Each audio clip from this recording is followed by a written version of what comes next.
Good morning. The U.S. has killed the leader of Al-Qaida in Afghanistan. That's according to President Biden. He authorized a drone strike that took out the terrorist leader. U.S. House Speaker Nancy Pelosi met with members of Malaysia's parliament today ahead of an expected visit to Taiwan. We talked to an expert from Taiwan on what her trip could bring about. Eastern Kentucky flooding claims 37 lives. The president has declared a major disaster, and new storms are now moving through the same area. The U.S. is considering putting a limit on how much chip-making equipment is allowed to go to factories in China. Lawmakers see it as a step towards reducing reliance on the superpower.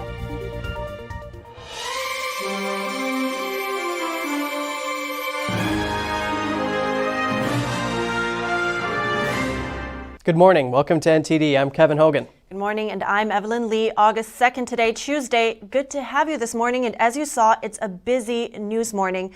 So we start off with big news last night when President Biden announced that the U.S. killed the leader of Al-Qaida. Biden says the terrorist leader Ayman Al-Zawahiri was targeted in a CIA-planned drone strike on Sunday. He was hiding at a safe house in Afghanistan's capital city of Kabul. The delayed announcement came Monday after his death was confirmed. Here's President Biden. I authorized a precision strike that would remove him from the battlefield once and for all. Now, justice has been delivered, and this terrorist leader is no more. People around the world no longer need to fear the vicious and determined killer. We make it clear again tonight that no matter how long it takes, no matter where you hide, if you are a threat to our people, the United States will find you and take you out. Biden says he approved the operation last week and that no civilians were killed in the attack. The drones fired Hellfire missiles down onto the house where Zawahiri was staying. So who is Ayman Al-Zawahiri? We take a deeper look. NTD's Jeremy Sandberg tells us more.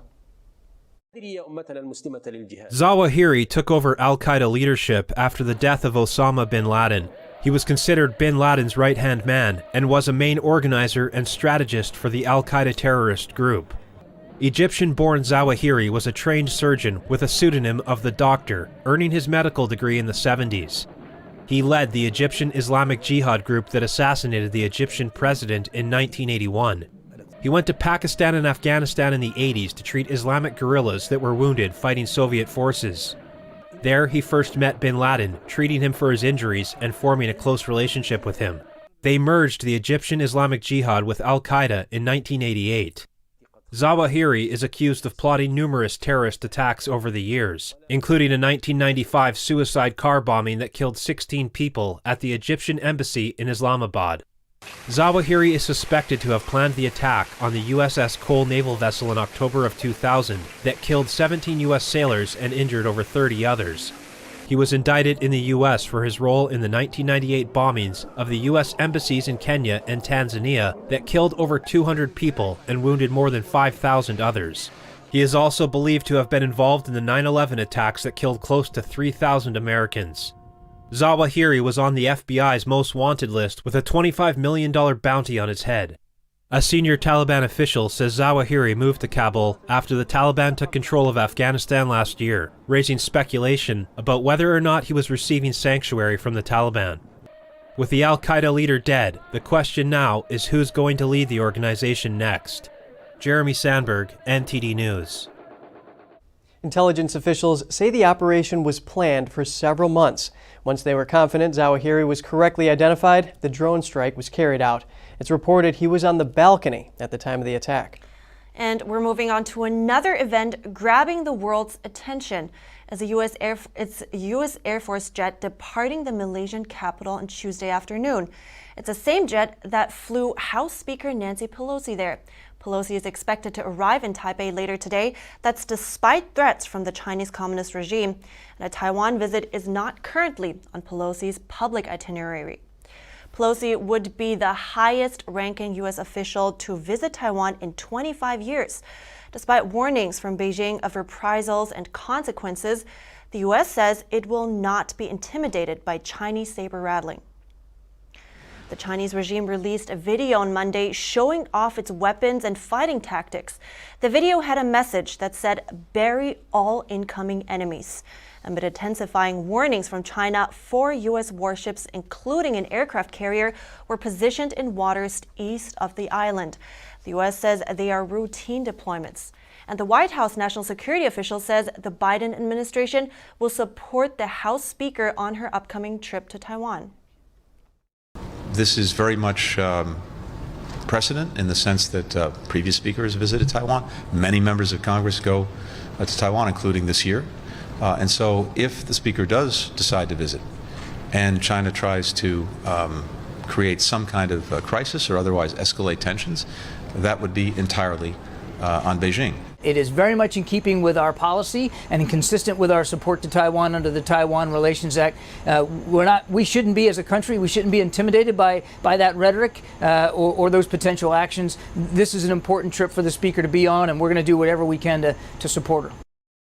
Taiwan's defense ministry said today that they have a full grasp of military activities near Taiwan and will appropriately dispatch forces in reaction to enemy threats.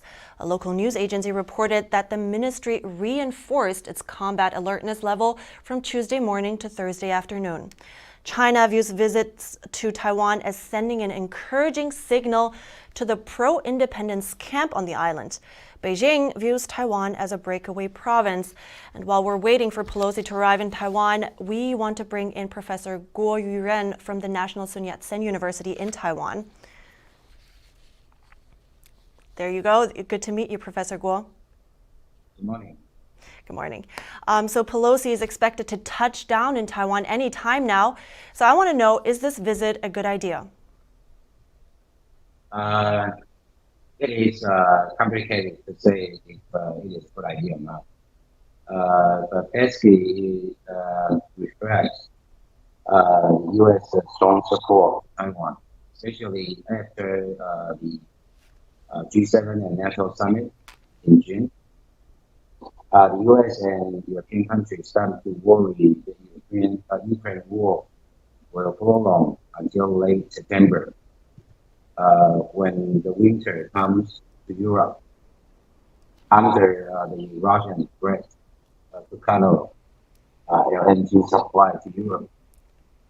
So that's the reason why the tension was largely eased between the States and China. And I believe Pelosi's visit reflects strong support from the other political elites in the Democratic and Republican parties.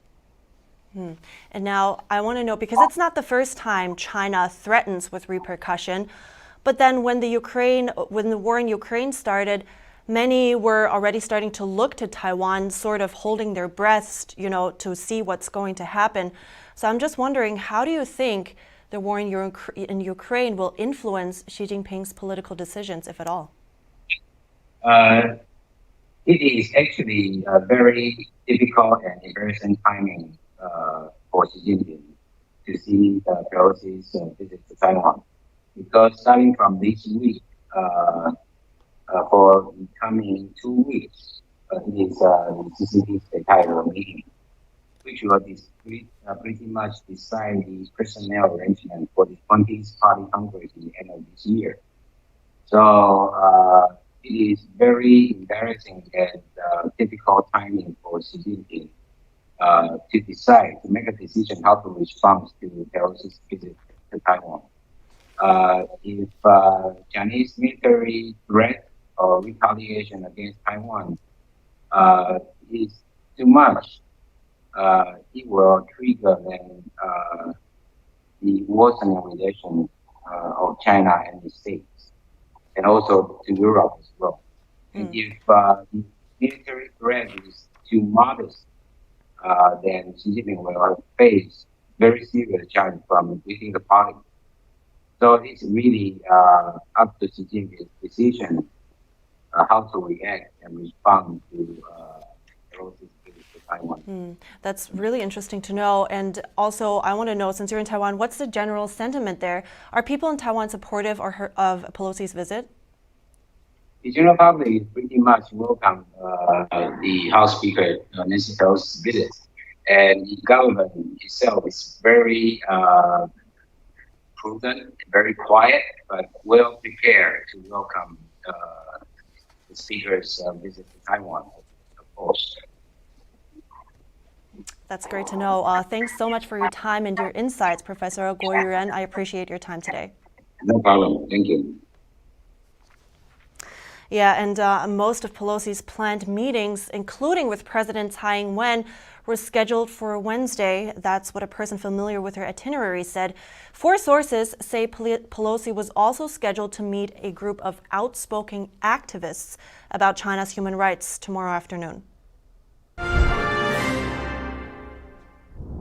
And back in the States, torrential rain in Kentucky has caused major flooding. The governor says the disaster is ongoing and emergency workers are still looking for bodies. NTD's Flinders Kingsley tells us more. Eastern Kentucky floods have killed at least 37 people, including 4 children.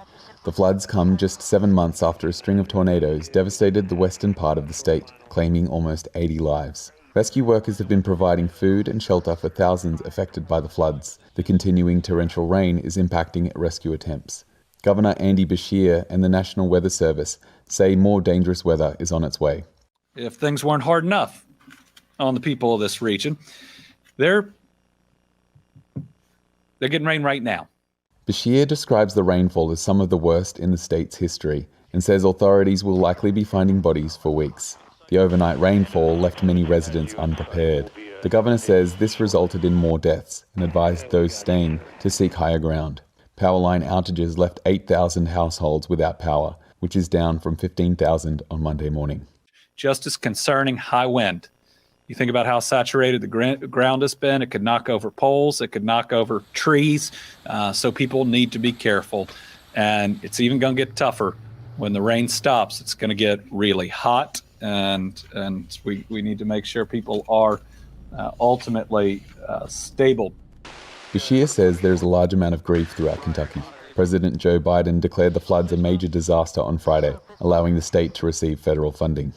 Right now, though it's ending real soon, Floyd, McGoffin, Knott, and Pike have been under a flash flood warning that is ending soon. But there is severe storm potential today in all of the impacted areas. That is just not right.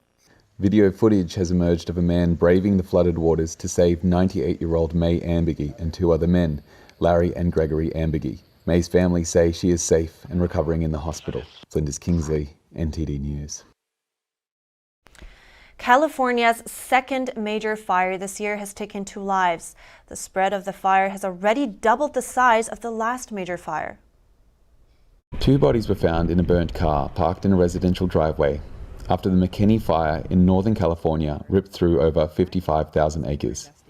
Forensic investigators are analyzing the scene and collecting remains for identification. The sheriff's spokesman says skid marks on the driveway indicate the individuals were trying to escape, but couldn't see the way out. They appear to have run into the driveway gate and into the embankment. Volunteer search and rescue workers combed the grounds of the scorched properties with cadaver dogs in search of victims. There's so much loss of the families here. The fire is already the largest one seen this year. 2,000 residents have fled their homes, while the blaze destroys buildings and critical infrastructure. Property loss hasn't been calculated yet, but an estimated 4,900 homes are at risk. The most affected area is the Siskiyou County, home of the Klamath National Forest. The fire's origin hasn't been determined, but the recent heat wave left the area dry and combustible. And what I watched Friday was the fire coming from the west, headed east this way, completely took out all the houses downriver from here. Our 100-year-old homes, the lodge that was built in 1920, it's now gone. Herbert Hoover's fishing and hunting lodge cabin, his club, it's burned and gone now also. Our community hall has been burned to the ground. Our post office is basically burned and gutted.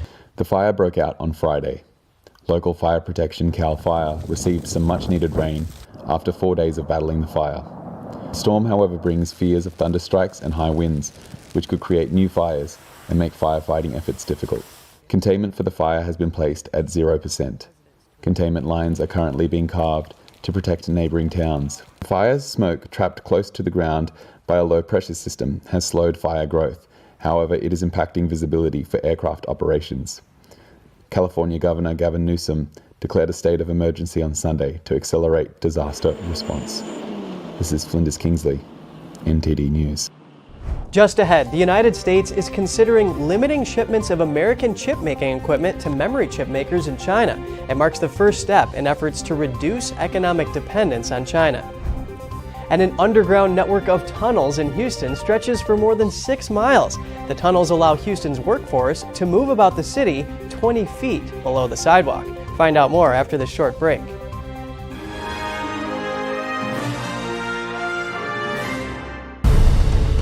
In every country communism gains power, authoritarianism and death followed in its wake.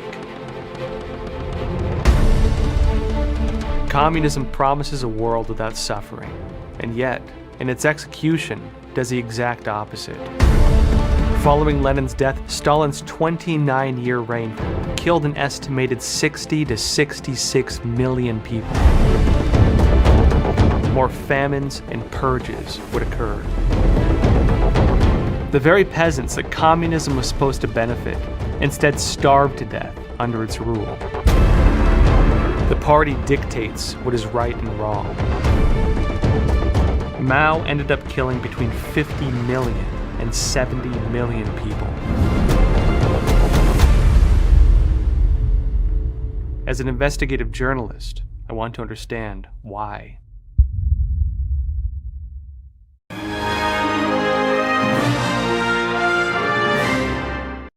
Welcome back. After Congress approved the $52 billion in funding for domestic semiconductor manufacturing, the U.S. is now looking for more ways to reduce economic dependence on China.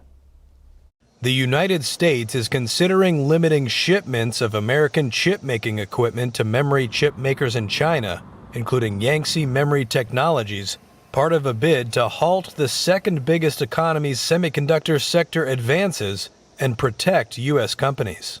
That's according to 4 people familiar with the matter who said the crackdown, if approved, would bar such shipments to factories in China that manufacture advanced NAND chips, which store data in devices such as smartphones and laptops. The sources speaking on the condition of anonymity also said it could hurt South Korean memory chip juggernauts Samsung Electronics and SK Hynix if the Biden administration proceeds with the move. Samsung has 2 factories in China, while SK Hynix is buying Intel's NAND flash memory chips manufacturing business in China. The move also would seek to protect the only U.S. memory chip makers, Western Digital and Micron Technology, which together represent about a quarter of the NAND chips market. The crackdown would mark the first U.S. bid through export controls to target Chinese production of memory chips without specialized military applications, representing a more expansive view of American national security, according to export control experts. All the sources described consideration of the matter as in its early stages, with no proposed regulations yet drafted. And in Houston, an underground network of tunnels is allowing Houston's workforce to move about the city 20 feet below the sidewalk. The air-conditioned environment stretches more than 6 miles. NTD's Andrew Thomas reports.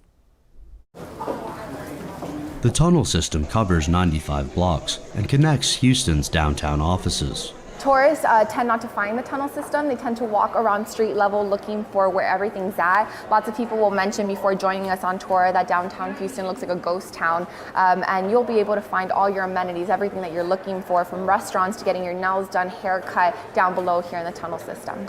The tunnels feature restaurants, shops, banks, hotels, and more. The tunnels are open to the public during normal business hours, but they're owned by the buildings above them. It's really through cooperative agreements between adjoining property owners that people can connect to each other's tunnels. So it is very much a kind of private system rather than a public system. The city's tunnel system started in the 1930s with a single tunnel connecting 2 downtown movie theaters. Architecture historian Stephen Fox said additional tunnels were bored through Houston's soil in the 1950s and 1960s. By the 1970s, developers began to connect the tunnels to form the greater underground system. Whenever I'm tired of something that's right there, like if I want to go get food and I want to change my mind, I don't have to get in my car and drive all around. I can just easily access the tunnels, and I'm protected by the weather, by traffic, by humidity, especially, Houston. But it makes it super easy to go to wherever I want to. Lucia Heron owns Greenworks Flowers, a floral shop located in the tunnels. She said Houston's hot and rainy weather is a perfect reason for downtown workers and tourists to explore underground. Too much rain or too much heat is what makes these type of places functional for everyone. So it's fabulous to have the tunnel. It allows them to communicate between buildings for the food, for the gifts, for anything they need. With temperatures reaching the high 90s this week, the tunnels offer a welcome refuge from the heat. Andrew Thomas, NTD News. Clever way to escape the heat. Yeah, underground. And staying underground, a sinkhole on a mining site in South America has local officials asking questions. A mysterious sinkhole has formed in Chile, just over 400 miles north of the nation's capital of Santiago. The sinkhole measures 82 feet in diameter and appeared over the weekend in a mining area. The land is owned by a Canadian mining company that is mining copper. Chile's National Service of Geology and Mining closed the area and sent specialists to investigate the sinkhole. The mining company has received criticism from a local mayor. He says the sinkhole is caused by unconscious and unmeasured extraction. The sinkhole was measured to be 650 feet deep, but unfortunately for the mining company, no materials were detected at the bottom. And coming up, Lake Michigan researchers are using a robotic owl to monitor the movements of local birds. Find out more after the break.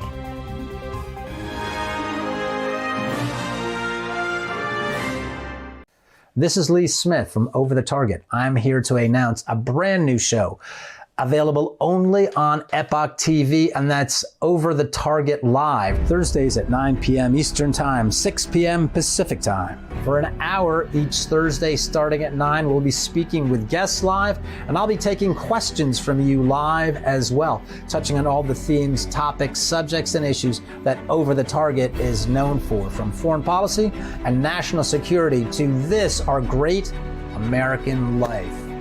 I'll look forward to seeing you soon, and I'll look forward to hearing from you soon, too. Thursday nights at 9 for Over the Target Live. I'm Lee Smith. Thanks.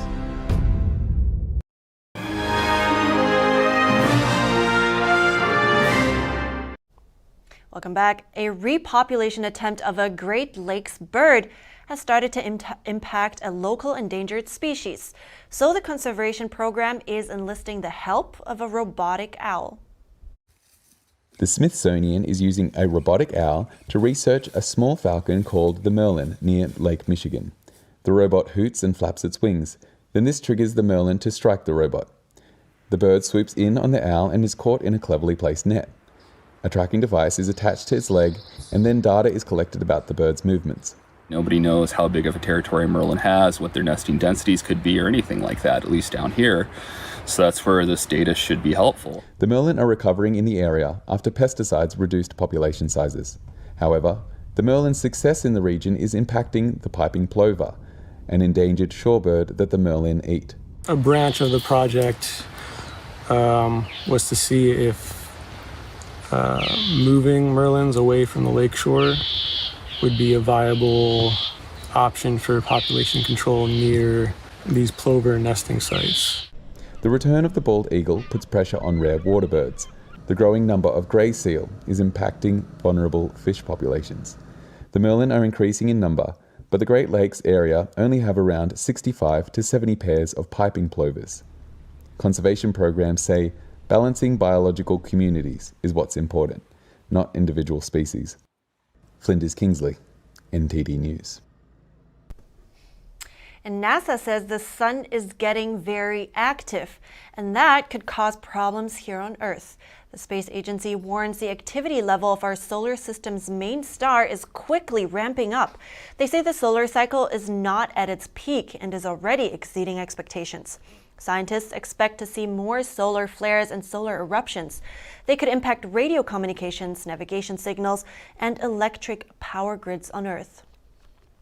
The increase in activity also could pose risks to spacecraft and astronauts, impact GPS signals, and even create concerns about flight crew and passenger health on airplanes. NASA predicts the solar events will continue to increase from now into 2025. That's right, but let's move on to a story that will definitely make you smile. It's about a sweet little pup that insists on stopping to smell every flower he comes across. All dogs love a good sniff, but for this one named Finn, nothing smells better than flowers, and no dog is more excited for spring than the 2-year-old Pekingese Brussels Griffon mix. But he just sits there to sniff them, no biting. Even when flowers aren't blooming outside, Finn finds a way to satisfy his nose, sometimes even with fake plants. But his favorites are pansies. They're non-toxic to dogs and apparently pretty tasty as well, though Finn would never think of snacking on his beloved flowers. That is adorable. You know, just taking the time to enjoy the little things like the sweet fragrance of a flower is something I think we all should do sometimes. Yeah, what a wholesome story. Seems like the little dog has the right idea, taking time to stop and smell the roses. Yes, and once again, ending the show on a positive note.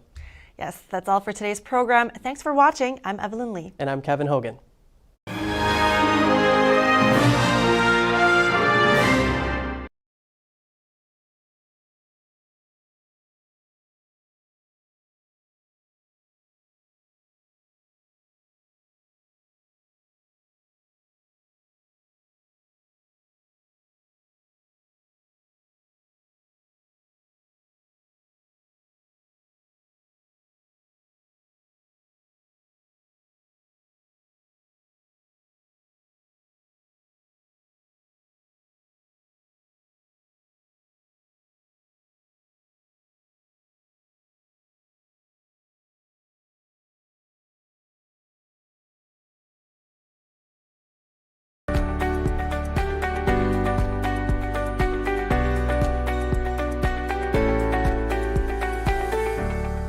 Thanks for watching us on YouTube. Did you know YouTube only keeps selective videos on its platform? So if you want to make sure you get the full picture, just subscribe to our newsletter.